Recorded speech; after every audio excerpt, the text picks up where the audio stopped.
وہ وقت آ گیا ہوا ہے کہ جس وقت کے اندر اس امت کے سید الانبیاء صلی اللہ علیہ وآلہ وسلم نے کہا ہے کہ ایک ایسا فتنہ آئے گا کہ عرب کے ہر گھر میں فتنہ احلاس آپ نے کہا ہے، ہر گھر میں گزرے، ویل للعرب، عرب کی تباہی، اور ساتھ انہوں نے کہا صرف عرب کی نہیں، آپ نے فرمایا کہ سب سے پہلے وہ قوم جو کہ جائے گی وہ فارس ہوگی اور اس کے بعد عرب جائے گی۔ ایک بات یاد رکھیں، جو لوگ بھی آگ چلا رہے ہیں، خواہ وہ سعودی عرب ہے وہ خواہ وہ ایران ہے، ایک بات یاد رکھیں، آج میں سید الانبیاء صلی اللہ علیہ وسلم کی حدیث کی روشنی بتاتا ہوں، گھر کسی کا نہیں بچے گا، آگ ہر گھر میں لگے گی، شیشے کے محل سب کے ہیں، پتھر، یہ کوئی مسئلہ نہیں کہ آپ جس کو چاہو اپنے عوام کو خوش کرنے کے لیے آپ دیتے رہو۔ آپ سوچ سکتے ہیں وہ جو اس کی کتاب ہے پروفٹس آف وار جو ہے، وہ جو اسرائیلی موساد کی ہیڈ کی ہے، اس نے بتایا کہ 8 سال کس طرح میں اسلحہ دیتا بیچتا رہا، جب عراق کے صدام ہمارا دشمن تھا، ہم ایران کو اسلحہ بیچتے ہوتے تھے، وہ جو کانٹراسٹ کے تحت جو اسلحہ دیتے تھے، آپ جو مرضی تمہاری زلف میں پہنچی تو حسن کہلائی، سعودی عرب بھی یہ، باقی لوگوں کو آپ گالیاں دیتے ہیں کہ یہ کرتا ہے وہ کرتا ہے، خود آپ کے تعلقات اسرائیل کے ساتھ چلتے ہیں۔ تو یہ جو امت جو ہے نا، یہ امت نہیں ہے، یہ ملک ہے جو 1920 میں تقسیم کیا تھا۔ ان ملکوں کی لڑائی ہے، ان ملکوں کی لڑائی میں لیکن عوام کی سطح تک تو ایک بانڈنگ ہے نا امت کی۔ سر عوام تو میں وہ تو میں کہتا ہوں کہ اس سے بڑی امت دنیا میں ہے ہی کوئی نہیں۔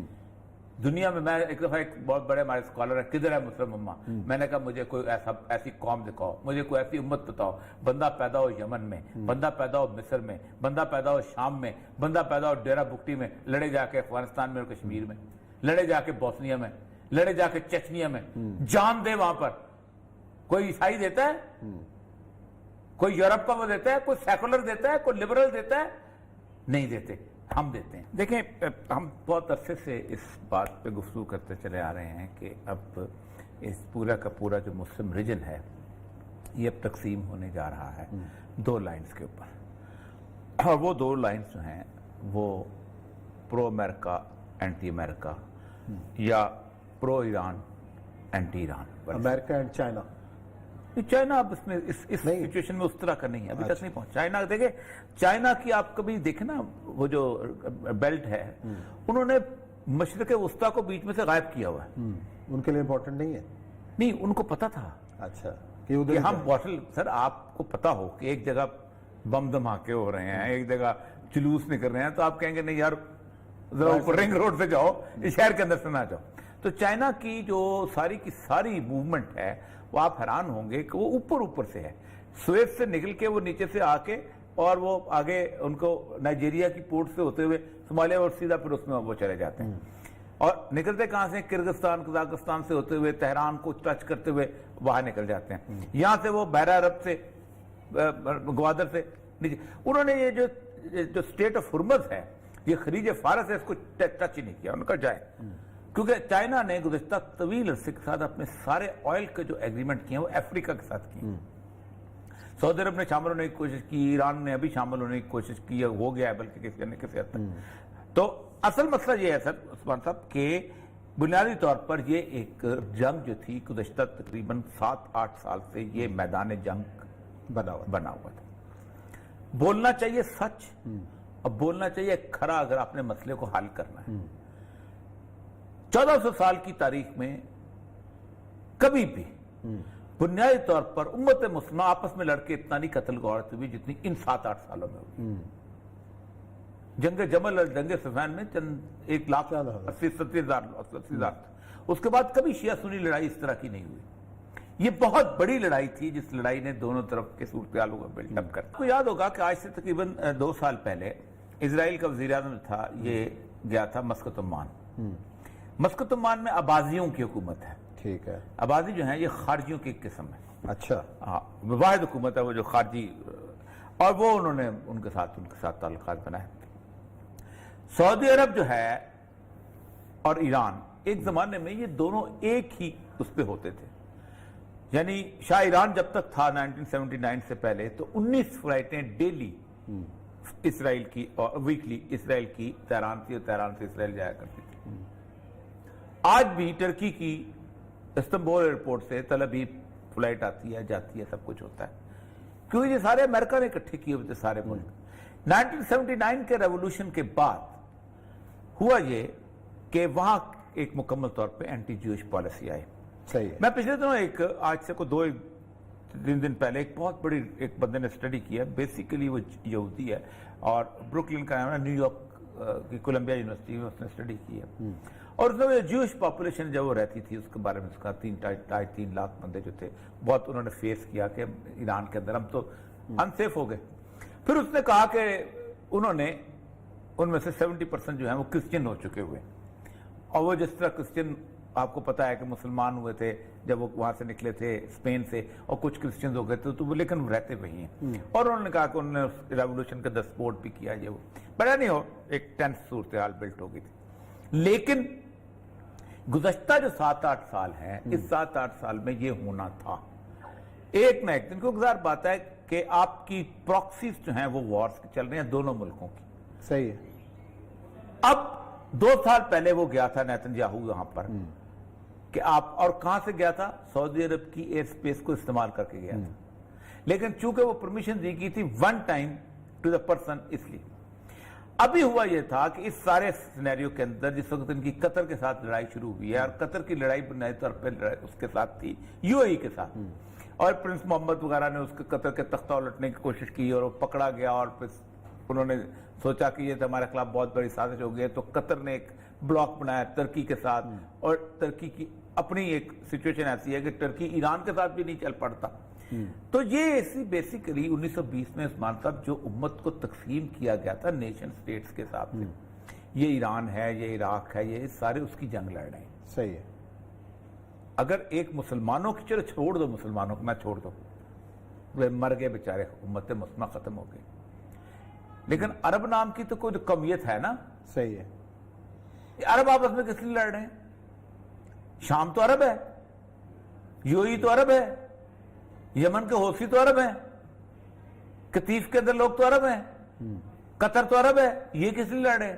اور پھر عربوں کو آپ نے کس بنیاد پہ تقسیم کیا؟ نہ زبان, نہ رنگ, نہ علاقہ. علاقہ بھی ایک, زبان بھی ایک, جگہ بھی ایک. تقسیم اس لیے کیا تھا کہ جس پاس جتنا زیادہ تیل ہے اتنا چھوٹا ملک بنا دو تاکہ ہم قبضہ کر سکیں. یہ ہیں وہ حالات جس کے اندر اب وہ سینیریو بنتا چلا جا رہا ہے.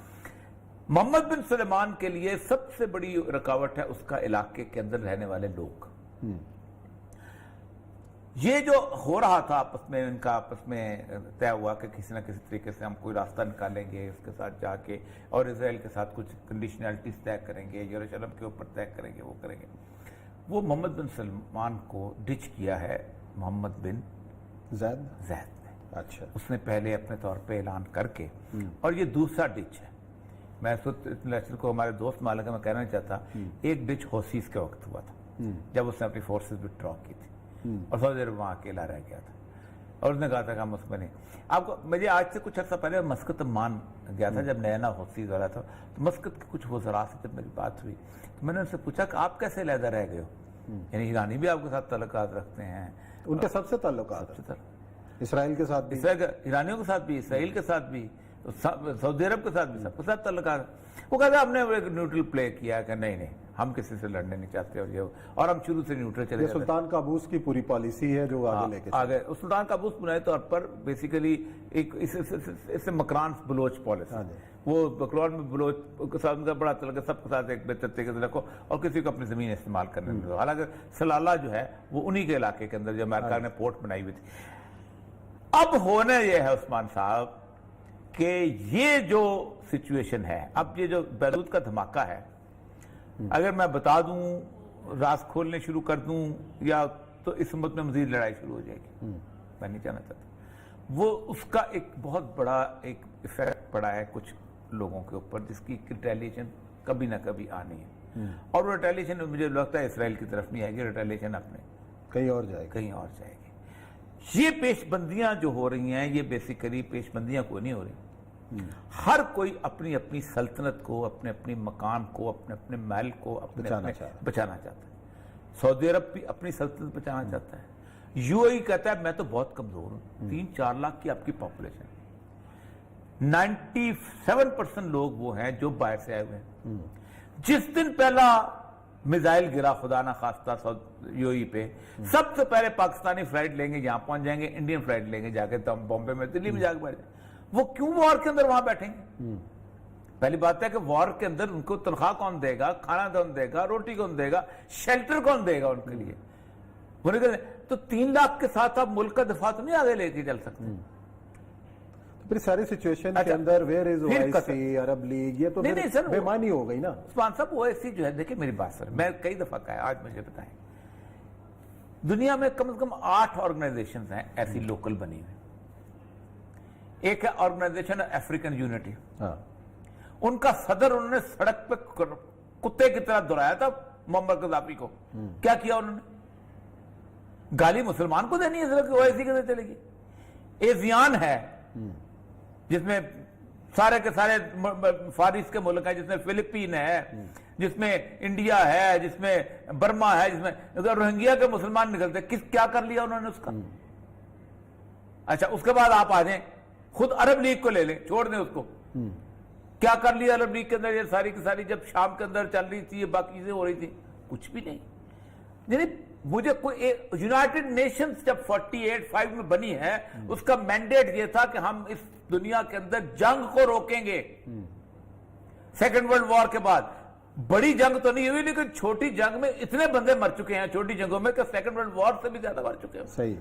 آپ نے ویتنام وار کو روکا, آپ نے فلپین کے اندر ان کو داخلے کو روکا, آپ نے چانگ کا شیک والی لڑائی کو روکا, آپ نے انگولا کی لڑائی کو روکا, آپ نے وہ جو کیا نام افغانستان کی لڑائی کو روکا. عراق میں تو اس نے کھڑے ہو کے کولن پاول نے کہا تھا جہنم میں گئی یونائٹڈ نیشن, ہم خود جا رہے ہیں, وی آر کیپیبل آف انف, ہم رجیم چینج کرنے کے لیے جا رہے ہیں. آپ کا اقوام متحدہ کا رکن تھا صدام حسین. صحیح.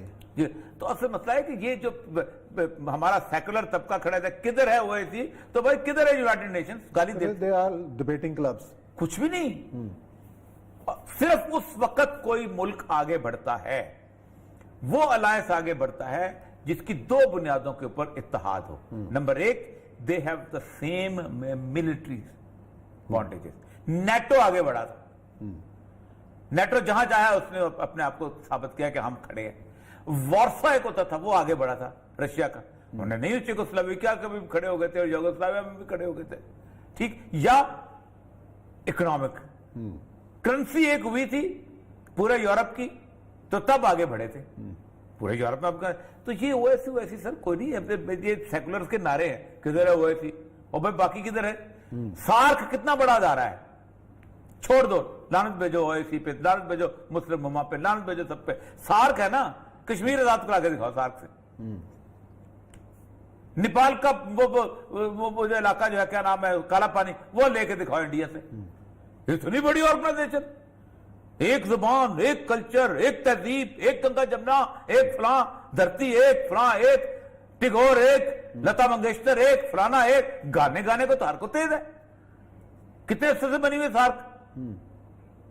سری لنکا کے ٹیمل کے اندر انڈیا کا انفلوئنس میں ختم نہیں کر سکے. فوج گئی ہیں اور جا کے انہوں نے مارا ہے اور قتل کیا. پاکستان کی آرمی گئی ہے وہاں جا کے, تب وہاں سے انڈیا نکلا وہاں سے.